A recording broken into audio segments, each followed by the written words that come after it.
Le procès de l'affaire de la sextape s'est ouvert hier avec un absent de marque, Karim Benzema. Cristiano Ronaldo a lui sauvé encore une fois Manchester United et son entraîneur Ole Gunnar Solskjaer du pétrin. Et le résultat du LOSC en Ligue des Champions, on en parle tout de suite dans le journal de Made in Foot.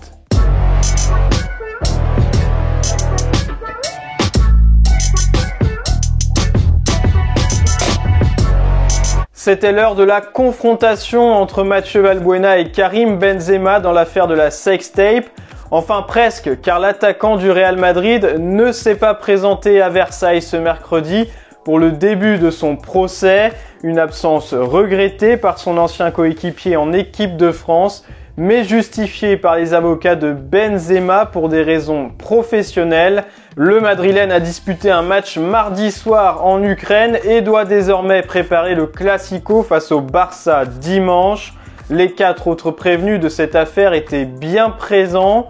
Appelé à la barre, Mathieu Valbuena a évoqué la fameuse discussion du 6 octobre avec Benzema à Clairefontaine.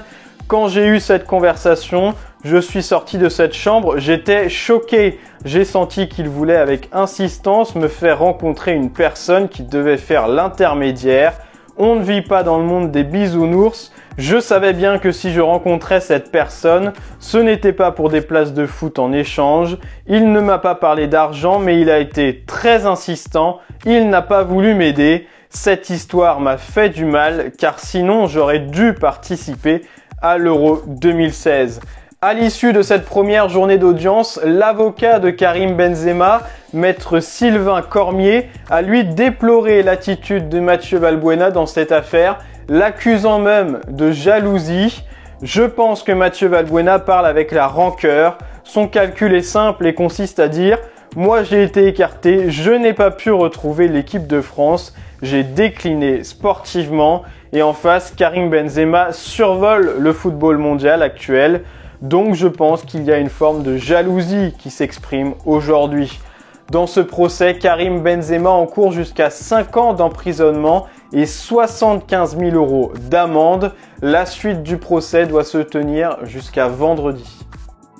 Toujours pas de victoire en Ligue des Champions pour le LOSC. Après son match nul contre Wolfsburg et sa défaite à Salzbourg, le club nordiste n'a pu faire mieux qu'un 0-0 hier soir face à Séville. Au classement, les joueurs de Jocelyn Gourvenec sont loin d'être distancés, avec seulement un point de retard sur la deuxième place occupée par les Sévillans. Mais pour se qualifier, il faudra aller chercher des victoires sur la phase retour, et ça, le LOSC n'y arrive pas en LDC. Le dernier succès des Dogs remonte à 2012 sur la pelouse du Baté Borisov. Dans 15 jours, les Lillois se rendront en Andalousie pour affronter de nouveau Séville. Comme face à Villarreal lors de la dernière journée, Cristiano Ronaldo a encore enfilé son costume de sauveur de Manchester United.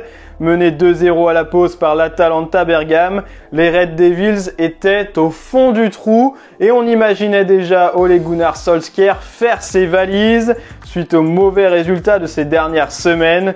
Mais les Mancuniens ont pu compter sur leurs 2 stars portugaises pour renverser la situation. D'abord grâce à Bruno Fernandes, double passeur décisif sur les buts de Rashford et Maguire.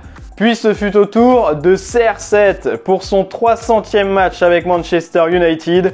Le quintuple Ballon d'Or a offert la victoire à son équipe, la première place du groupe et sauvé la tête de son entraîneur. Il s'est aussi offert un nouveau record. Avec ce but, il a désormais marqué contre 38 équipes différentes en Ligue des Champions. Et ça, personne ne l'avait déjà fait. Et voici tous les résultats de cette 3e journée de LDC avec la victoire dans la douleur du PSG mardi face à Leipzig, les larges succès du Real Madrid et de Manchester City, ainsi que le succès renversant de Liverpool dans le choc face à l'Atlético Madrid. Hier soir, le Barça a décroché sa première victoire de la saison en Ligue des Champions. Le Bayern a poursuivi son carton plein avec 12 buts marqués et aucun encaissé après 3 matchs. Dans le groupe H, la Juve et Chelsea ont assuré. Et voilà, c'est tout pour aujourd'hui. Merci de nous avoir suivis. N'oubliez pas de vous abonner à notre chaîne YouTube. Et ce soir, vous avez rendez-vous avec la Ligue Europa et la Ligue Europa Conférence avec tous les débriefs sur le site de Made in Foot. Et nous, on se retrouve bientôt pour un nouveau journal.